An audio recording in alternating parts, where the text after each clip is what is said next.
Kesorotan lainnya, Saudara, Polri melakukan rotasi terhadap sejumlah perwira tinggi dan perwira menengah. Salah satu yang terkena rotasi adalah Direktur Narkoba Polda Metro Jaya, Komisaris Besar Donald Simanjuntak. Berdasarkan telegram Kapolri tanggal 29 Desember 2024, Kombes Donald Parlaungan Simanjuntak dimutasi sebagai analis kebijakan Madya Bidang Binmas Baharkam Polri. Posisi Direktur Reserse Narkoba Polda Metro Jaya digantikan Kombes Ahmad David. Sebelumnya Polda Metro Jaya juga telah memutasi sejumlah anggotanya di jajaran Reserse Narkoba yang diduga terkait kasus pemerasan penonton konser DWP asal Malaysia.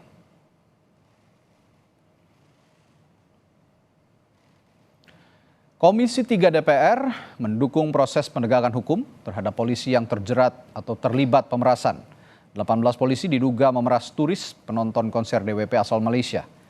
Komisi 3 DPR Habibur Rahman mengapresiasi langkah Kadif Propam Polri yang mengusut kasus dugaan pemerasan di konser DWP. Menurut politisi Partai Gerindra ini, polisi yang melakukan kesalahan harus dapat hukuman setimpal. Terima kasih sudah hadir di acara hari ini ya. Ini mungkin satu tradisi baru di Komisi 3 ya. Kita melaunching acara seperti memang sangat rawan penggunaan narkotika. Jadi kita menghargai apa yang dilakukan oleh Kadif Propam, tapi haruslah ya seharusnya tetap proporsional. Nah, kalau ada oknum-oknum yang melakukan pelanggaran, tentu harus ditindak. Siapa yang berbuat harus bertanggung jawab. Orang yang melakukan kesalahan ya harus mendapat hukuman yang setimpal dengan perbuatannya. Jadi berat ringannya hukuman, gradasinya itu harus paralel dengan berat ringannya kesalahan. Ya. Saya sangat percaya Pak Kapolri dan Pak Kadif Propam tahu sekali cara memainkan barang itulah, kurang lebih ya. Saudara, Kadif Propam Polri, Irjen Abdul Karim memastikan 18 polisi yang diduga memeras penonton konser DWP asal Malaysia akan menghadapi sidang etik pada pekan depan. Kami sepakat di Propam akan menyidangkan kasus ini, ya, yang kita rencanakan minggu depan sudah dilaksanakan sidang kode etik yang akan kita laksanakan minggu depan. Kadif Propam Irjen Abdul Karim juga mengungkapkan barang bukti yang disita dari kasus dugaan pemerasan polisi terhadap penonton DWP asal Malaysia ini berjumlah 2,5 miliar rupiah. Terkait mengenai bahwa barang bukti yang telah kita amankan, ya, jumlahnya berapa, Dok? 2,5 ya? 2,5. Jadi 2,5 miliar rupiah. Jadi jangan sampai nanti seperti pemberitaan sebelumnya yang angkanya cukup besar. Nah, itu tidak sesuai dengan fakta dari hasil yang kita dapatkan. Komisi Kepolisian Nasional atau Kompolnas maksud kami, menilai ada potensi pelanggaran pidana dalam kasus pemerasan 18 oknum polisi terhadap penonton konser DWP asal Malaysia. Kompolnas akan berkoordinasi dengan Bareskrim Polri terkait kasus ini. Background kasus ya, walaupun tadi dijelaskan bagaimana soal kode etik dan sebagainya, potensi untuk pidana memang sangat besar. Dan nanti kami akan berkomunikasi dengan Reskrim ketika proses etiknya sudah berjalan, dan kami akan monitoring proses etiknya. Kalau dalam proses etik memang secara terbuka nanti kelihatan ini struktur peristiwanya kayak apa, apakah ada potensi pidananya, ya saya yakin Pak Kapolri, Pak Kabar Reskrim akan menindaklanjutin itu. Lalu seperti apa sanksi bagi oknum polisi yang diduga memeras WNA di konser DWP beberapa waktu yang lalu? Kita bahas bersama mantan Kabar Reskrim Polri, Komisaris Jenderal Purnawirawan Ito Sumardi. Selamat sore Pak Ito. Selamat sore Mas Radit. Baik Pak Ito, kasus ini tentu mencoreng citra Polri. 18 orang anggota polisi akan disidang etik. Apakah layaknya hanya etik atau pantasnya dipecat Pak? Jadi begini, mungkin mengacu kepada pengalaman saya sebagai mantan duta besar ya. Hmm, Jadi seorang duta besar itu satu negara tugasnya adalah melindungi warga negaranya. oke, Kan menyangkut warga negara asing ya. itu dia. Tentunya kan merupakan satu lingkupnya adalah lingkup internasional ya Mas Mhm. Raditya. Karena ini melibatkan korbannya warga negara asing, maka kasusnya diambil alih oleh Divpropam Mabes Polri. Dan saat ini posisi kasusnya itu sudah dilakukan sidang komisi kode etik polisi ya, yang awalnya dilakukan terhadap 18 orang yang diduga pelaku ya, dan saat ini sudah ditempatkan di tempat penempatan khusus ya, atau ditahan ya. Ya. Kemudian juga untuk jabatan pamen ke bawah Hmm, itu sudah keluar mutasi ya, di mana pamen-pamen tersebut sebagian ditempatkan di Yanma, pelayanan masyarakat untuk mempermudah sidang komisi kode etik ya. Kemudian juga sudah dikeluarkan TR yang sifatnya adalah demosi ya kepada mereka yang diduga terlibat dengan kasus ini. Kemudian tadi sudah disebutkan juga oleh Pak Kadipropam, hmm. yang sudah bisa disita itu adalah 2,5 M. Ya tentunya di sini kita berharap jangan sampai ada kasus yang membesar-besarkan sehingga seolah-olah kasus ini sedemikian serius Ya.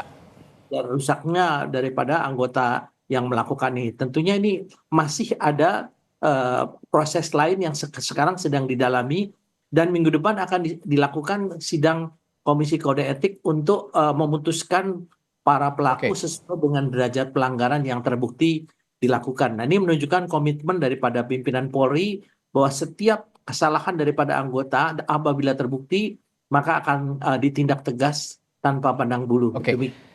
Ya, sebenarnya kita semua, saya juga mengapresiasi langkah dari Divpropam untuk langsung memproses ya 18 anggota ini untuk disidang etik. Tapi tuntutan publik sepertinya tidak sampai di situ, Pak Ito.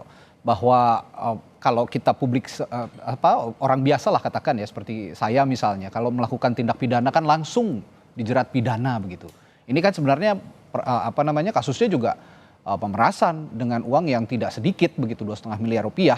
Apakah layaknya ini juga akan ada proses pidana ke depan, Pak Ito? Jadi kita tentunya harus melihat status daripada pelaku ya, yang diduga pelaku itu kan anggota polisi aktif. Tentunya Oke. mereka harus dibuktikan dulu melalui pelanggaran kode etik ya. Apabila dalam pelanggaran kode etik itu derajat kesalahannya adalah memang patut untuk diteruskan ke pidana, maka otomatis yang bersangkutan akan diberikan sanksi PTDH, pemberhentian dengan tidak hormat. Betul. Setelah itu baru mereka akan dikenakan pasal pemerasan ya, sebagaimana diatur dalam pasal 368 ayat 1 dari KUHP. Nah, tentunya kita harus menunggu dulu ya Mas, karena bagaimanapun juga seorang anggota polisi aktif tidak mungkin dibawa ke sidang pidana sebelum dia dilepas statusnya sebagai polisi yang masyarakat biasa. Karena kalau seorang itu sudah di PTDH, maka yang bersangkutan statusnya adalah masyarakat biasa yang bisa dikenakan hukum publik, yaitu undang-undang pidana. Tapi saya sebagaimana teman-teman di Kompolnas, saya mensinyalir ya ini keseriusan dari Polri karena ini juga menyangkut masalah warga negara asing ya. Betul. Kedutaannya ini kan mereka akan memantau ya. Jadi saya kira ini tidak main-main. Dan di sini juga tentunya Kementerian Luar Negeri juga ikut memantau ya, karena bagaimanapun ini membawa nama baik bangsa ya. Betul. Nah, kita harus menunggu siapa yang memang patut dibawa ke sidang pengadilan pidana umum ya. Nah, Ya. setelah Ini dia melalui sidang komisi kode etik ya. dengan hukuman pemberhentian dengan tidak hormat. Demikian. Ya, kredibilitas yang dipertaruhkan bukan hanya Polri tapi bangsa, karena ini menyangkut dengan warga negara asing gitu, Pak Ito. Nah, ini belakangan kan ya kita sudah tahu ya, usai kasus ini mencuat, banyak polisi yang mutasinya besar-besaran. Tapi kalau dimutasi lantas tidak ditindaklanjuti juga ini sepertinya akan jadi percuma. Kalau Pak Ito melihat ada indikasi nggak keterlibatan para petinggi di Polri ini dalam kasus ini? Sebagian saya sudah baca ya, sekian ratus. Itu sebagian itu memang sudah memasuki masa pensiun ya Mas Radi ya. Oke. Sehingga harus ada pergantian. Dan sebagian saya lihat juga memang ada yang masuk ke dalam satu kategorinya adalah demosi. Yaitu jabatannya itu tidak bertambah tinggi, tetapi jabatannya mungkin mendapatkan jabatan yang sifatnya adalah bukan operasional ya. Nah, tentunya ini kan ada diatur dalam keputusan Kapolri atau Perkap nomor 7 tahun 2022 ya, yaitu tentang kode etik. kita semua sudah mendengar bahwa selama ini kan banyak sekali kejadian-kejadian ya kasus-kasus yang menimpa daripada masyarakat yang dilakukan oleh oknum anggota Polri.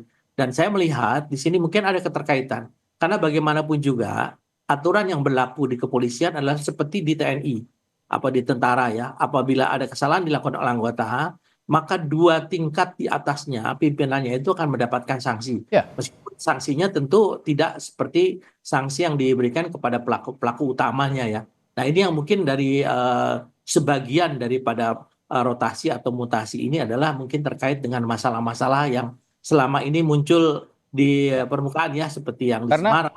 ya, karena begini Pak Ito, kalau publik melihatnya ya dalam tanda kutip seperti jatuhnya jadi seperti sindikat karena yang terlibat mulai dari unsur Polda, Polres, Polsek terstruktur begitu sepertinya oknum polisi yang melakukan pemerasan ini. Nah kalau tadi kita kaitkan dengan konteksnya mutasi anggota Polri, salah satunya adalah di Narkoba Polda Metro Jaya karena di kasus ini pemerasannya ada kaitannya dengan narkoba begitu. Kalau Pak Ito sendiri melihat peran Dir Narkoba dalam kasus ini, apakah mengetahui anak buahnya melakukan tindakan tidak terpuji seperti itu? Ya, pertama mungkin ingin saya luruskan dulu Mas Radi ya, bahwa polisi itu dengan tentara beda ya, karena polisi itu perorangan ya. Perorangan, makanya setiap anggota polisi mempunyai namanya kewenangan diskresi. Jadi tanpa dia harus mengatakan kepada pimpinan, dia bisa melakukan sesuatu untuk kepentingan atau untuk hal-hal yang lebih besar ya, mencegah hal-hal yang lebih besar terjadi. Namun setelah itu dia harus melaporkan. Bisa saja pimpinannya tidak mengetahui. Beda dengan kalau unsur TNI ya, itu kan ikatannya ikatan kesatuan. Tapi kalau dilihat dari di Narkoba Polda Metro Jaya, tentunya ini kan pimpinan Polri melihat seberapa banyak kasus-kasus yang menyangkut masalah narkoba, yang ini termasuk adalah masalah pengawasan ya. Pengawasan yang dianggap mungkin lag ya atau lemah sehingga harus dilakukan pembinaan dan suatu saat kalau memang yang bersangkutan memang berprestasi pasti akan mendapatkan mendapatkan penghargaan kembali ya. Ini adalah sesuatu yang memang sudah diatur ya, diatur dalam Perkap Kapolri ya. Ada dulu nomor 14 tahun 2011 itu ada bagi orang-orang yang terkena ini biasanya ditempatkan di tempat yang demosi ya, yang lebih rendah, mungkin sekolahnya juga ditunda ya dan lain sebagainya. Nah nanti kalau sudah bisa menunjukkan prestasi akan dikembalikan kembali kepada penghargaan yang diberikan kepada kepolisian. Tapi khusus untuk Narkoba Polda Metro Jaya saya tidak bisa mengambil satu asumsi bahwa yang bersangkutan. Itu perbedaannya ya Pak Ito ya dari TNI bahwa Polri dalam menjalankan tugas ada diskresi khusus sehingga dalam konteks ini bisa saja atasannya tidak mengetahui apa yang diperbuat oleh anak buahnya dan ini yang lagi ditelusuri. Dan terakhir sedikit singkat saja Pak Ito, yang harus dilakukan Polri selain etik untuk bisa menjawab keraguan publik soal kasus ini, bagaimana? Ya, pertama adalah sesuai dengan jargonnya Pak Kapolri, presisi. Kita harus transparansi ya, harus transparan. Masyarakat harus tahu perkembangannya ini, jangan ada seolah-olah ditutup-tutupi. Ya, sehingga masyarakat bisa yakin bahwa Polri serius ya untuk menangani masalah-masalah internal. Yang kedua, ini sebagai refleksi tahun 2024 tentunya sesuatu yang sangat berharga bagi pimpinan Polri untuk bisa ke depan mungkin melakukan reformasi ya, perbaikan berdasarkan daripada kasus yang terjadi. Apa itu bisa terjadi, apa penyebabnya dan bagaimana supaya tidak terjadi ke depannya. Demikian. Termasuk potensi pidananya ya Pak ya berarti? Oh ya, jelas ya kalau memang di situ terkait pidana harus dan tapi dia harus di-PTK dulu. Jadi dari status anggota Polri aktif harus kembali kepada masyarakat biasa baru bisa mengikuti sidang pidana seperti kasusnya Pak Sambo dulu ya. Jadi itu yang memang aturan berlaku. Demikian. Ya, karena yang dipertaruhkan bukannya institusi Polri, karena ini sudah melibatkan warga negara asing ya, negara yang dipertaruhkan, bangsa juga dan negara yang dipertaruhkan. Dan citra Polri ke depan juga yang harus diperbaiki bersama. Terima kasih mantan Kabar Eskrim Komisaris Jenderal Purnawirawan Ito Sumardi telah berbagi perspektifnya di Sapa Indonesia Malam. Terima kasih Pak, sehat selalu, sampai jumpa lagi.